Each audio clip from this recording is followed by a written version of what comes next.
Hello and welcome back to the channel. I don't know what episode we're on. I keep losing count. I'm sorry, you'll see it in the title. But today we're going to be talking about your GH, which is your calcium and your magnesium levels and why they might matter more than you think.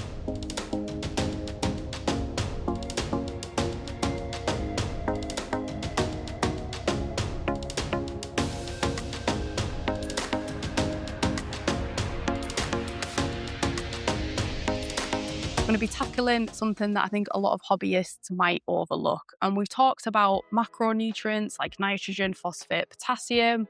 We've done a lot of the micros, but there's still a silent partner in all of this that helps your plants use all of those things properly, and that's calcium and magnesium. In many cases, you don't dose these like fertilizers, you would remineralize the water itself, but we will break that down in the dosing section of this video.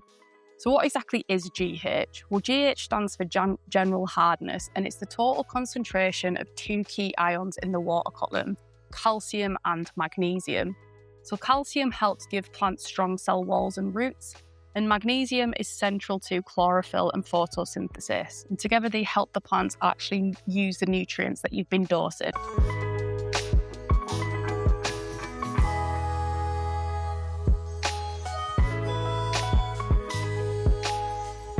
So calcium does a few key things. It builds strong cell walls and sturdy leaves, supports root development, and helps move other nutrients around inside the plant. And magnesium sits right in the middle of chlorophyll. So if the magnesium is low, your plant simply can't photosynthesize effectively. So here's the important part. Even if you dose all of your macros, all of your micros, a low GH can slow growth right down and cause improper uptake because plant roots rely on calcium and magnesium as part of their nutrient absorption process. So for most planted tanks, a GH range of between 4 and 8 degrees of hardness, or 70 to 140 parts per million, is generally what you would aim for. You can measure that either with a TDS pen or testing kits. Lower is fine for maybe like the slow tanks, but in high energy systems with CO2 and highlight, you need to make sure that your GH is within a range to support the growth that you're trying to push your aquarium to do. So if, for example, you needed to increase your GH, you could use something like Seachem Equilibrium or Green Aqua GH or something like that. And these basically come in powder form. This is what we call remineralizing water.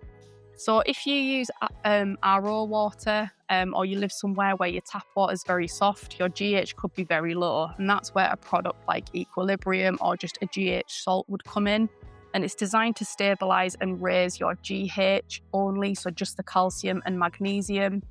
And it won't add anything else to the water column, just purely that. And it won't do anything to your KH or your pH. So just make sure that you're getting the right one, because you can get some that are KH and some that are just GH. And these are also generally used for shrimp keeping. But yeah, they can be used if you find that you have really soft water. So basically adding a remineralizer gives your plants the basic building blocks for nutrient transport and cell strength.